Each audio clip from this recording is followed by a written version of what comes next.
오늘의 10분 말씀. 마가복음 10장 46절로 52절입니다. 마가복음 전체는 크게 세 부분으로 나눌 수 있습니다. 지역적으로 나눕니다. 첫 번째는 북쪽 갈릴리 호수를 중심으로 예수님은 제자들을 모으시고 하나님 나라를 드러내셨습니다. 그리고 두 번째는 남쪽 예루살렘을 향해 내려오는 여정입니다. 그리고 마지막 세 번째는 예루살렘에 드디어 입성하시고 고난 받으시고 죽으시고 부활하시는 내용입니다. 오늘 본문은 두 번째 예루살렘 입성 직전의 마지막 이야기입니다. 마가복음은 분명한 의도를 가지고 예루살렘 입성 전 지금까지 여정에서 예수님이 말씀하신 가르치신 제자도의 핵심 부분을 정리합니다. 크게 세 가지로 요약할 수 있습니다. 첫 번째는 예수님은 섬기러 이 땅에 오셨음을 드러냅니다. 두 번째, 제자도는 포기하지 않는 믿음을 갖는 것입니다. 세 번째, 하나님의 나라를 영의 눈으로 보는 것입니다. 오늘 본문의 배경은 여리고성입니다. 여리고성은 영적으로 버림을 받은 성이다라고 말할 수 있습니다. 여리고성은 우리가 잘 알다시피 여호수아 시대 이전부터 존재했던 고대 성읍입니다. 그리고 그 성읍은 하나님의 심판으로 무너졌습니다. 그리고 하나님은 어느 누구도 여리고성을 다시 건축하는 자에게는 하나님의 저주가 있을 것을 말씀하십니다. 그리고 실질적으로 열왕기상 16장 아합 왕 때에 베델 사람 히엘이 여리고를 재건하려 하다 자식을 잃게 됩니다. 예수님은 그 저주받은 곳에서 가장 연약한 자, 앞을 보지 못하는 자 거지 바디메오의 눈을 고쳐주십니다. 가장 높은 하나님의 아들이 가장 낮은 성읍에 와서 상징적으로 가장 낮은 자를 고쳐주십니다. 이것이 마가복음이 지금까지 말하고 있는 하나님 나라의 한 부분을 선명하게 보여주고 있습니다. 높은 자가 낮은 곳에 와서 섬기는 나라입니다. 오늘 본문을 통해 내 주변의 낮은 곳을 향해 찾아가시는 저와 여러분 되시길 바랍니다. 오늘 본문은 크게 두 부분으로 구분할 수 있습니다. 첫 번째는 예수님과 바디메오의 만남입니다. 두 번째는 바디메오를 치유해 주시는 예수님입니다. 첫 번째 부분은 예수님과 바디메오의 만남입니다. 그들이 여리고에 이르렀더니 예수께서 제자들과 허다한 무리와 함께 여리고에서 나가실 때에 디메오의 아들인 맹인 거지 바디메오가 길가에 앉았다가 47절 나사렛 예수시란 말을 듣고 소리 질러 이르되 다윗의 자손 예수여 나를 불쌍히 여기소서 하거늘 48절 많은 사람이 꾸짖어 잠잠하라 하되 그가 더욱 큰 소리를 질러 이르되 다윗의 자손이여 나를 불쌍히 여기소서 하는지라 라고 기록합니다. 우선 46절의 배경을 설명합니다.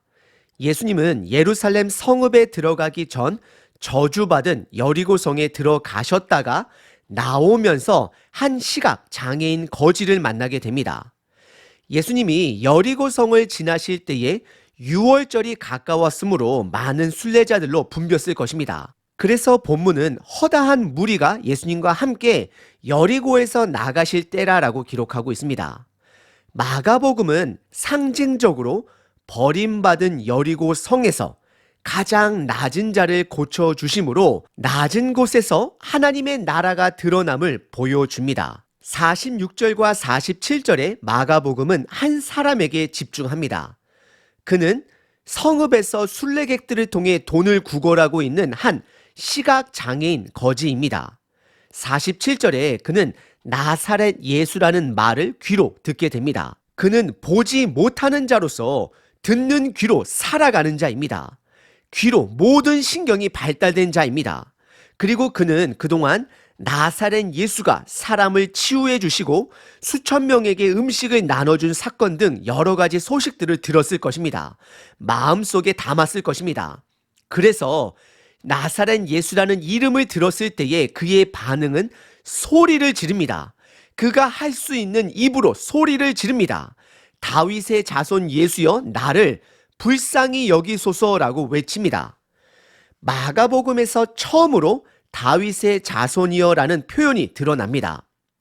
다윗의 자손이라는 뜻은 구약 사무엘하 7장, 이사야 9장 등 예수님을 메시아로서 사용한 단어가 됩니다. 시각장애인 바디메오는 예수님을 구약에서 예언한 메시아로 인지했습니다. 그리고 그는 예수님 찾는 것을 포기하지 않습니다. 48절에 많은 사람이 그를 꾸짖어 조용하게 합니다. 얼마나 끊임없이 부르짖고 애타게 불렀으면 수많은 사람들이 그를 조용히 하라고 꾸짖었을까요? 하지만 그는 거기서 포기하지 않고 더욱 큰 소리로 외쳐 다윗의 자손이여 나를 불쌍히 여겨달라라고 고백합니다. 그렇습니다.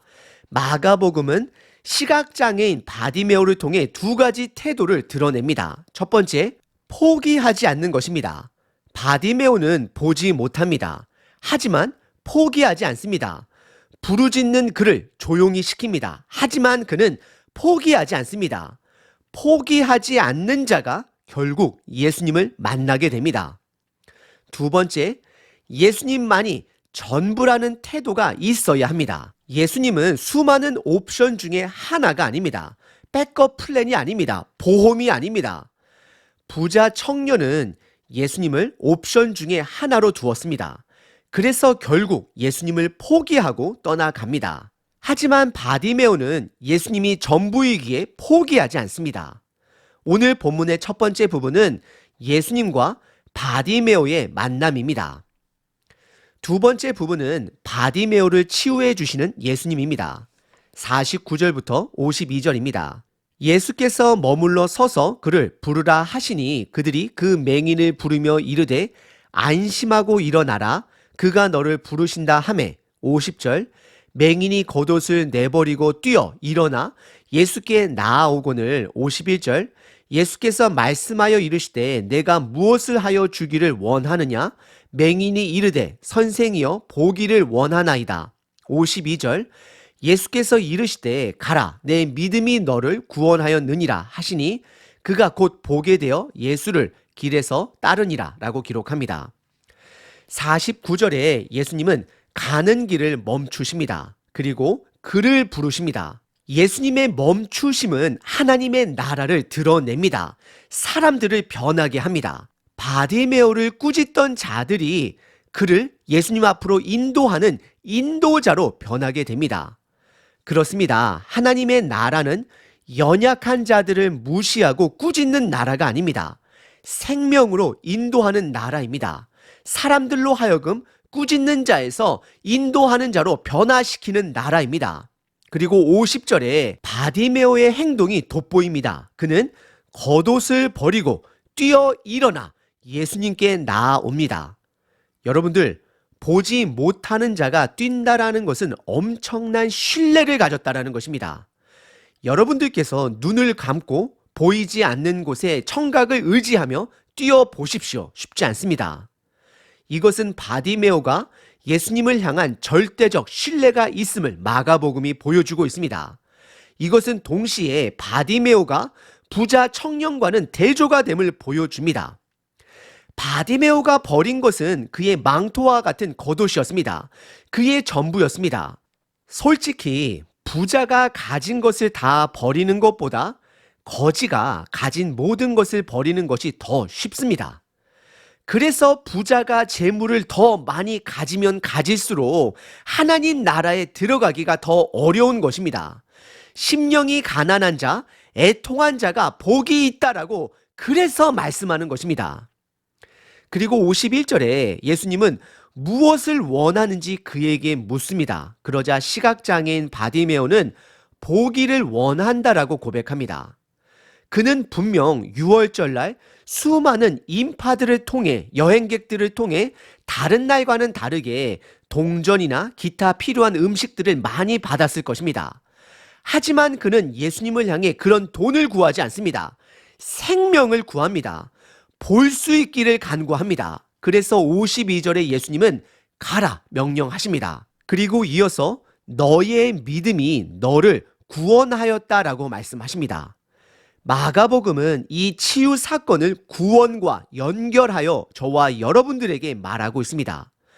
구원은 이 땅의 가치를 추구하는 것이 아닙니다.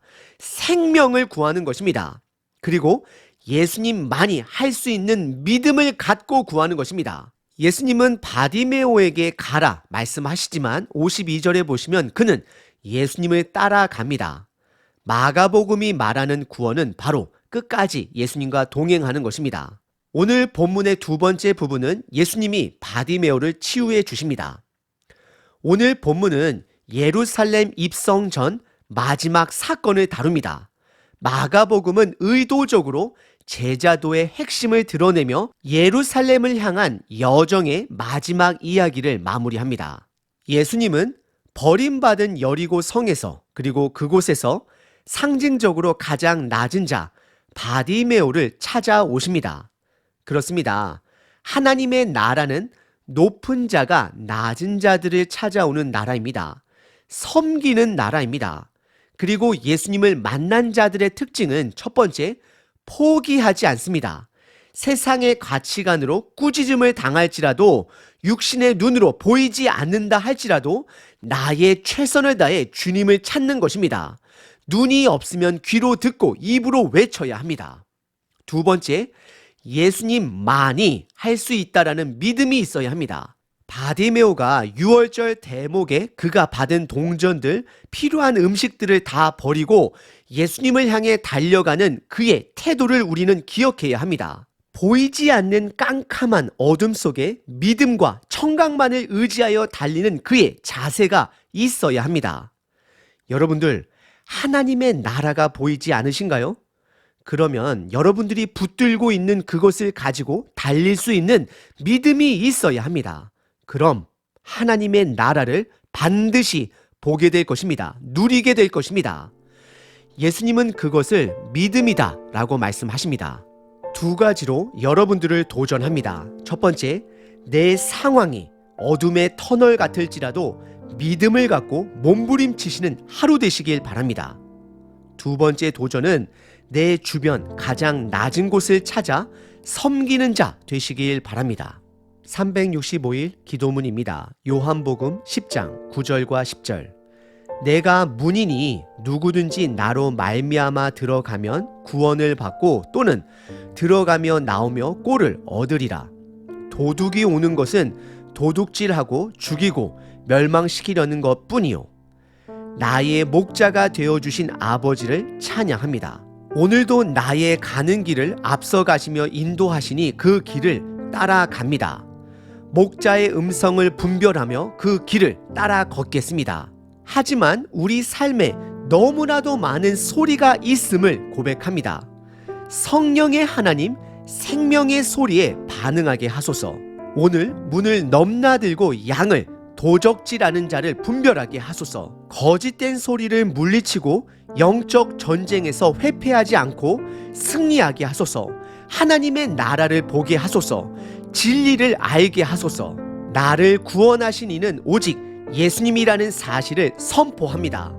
내게 생명 주시고 풍성하게 하시는 이는 선한 목자 주님뿐이십니다.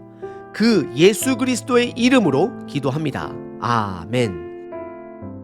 항상 기뻐하라.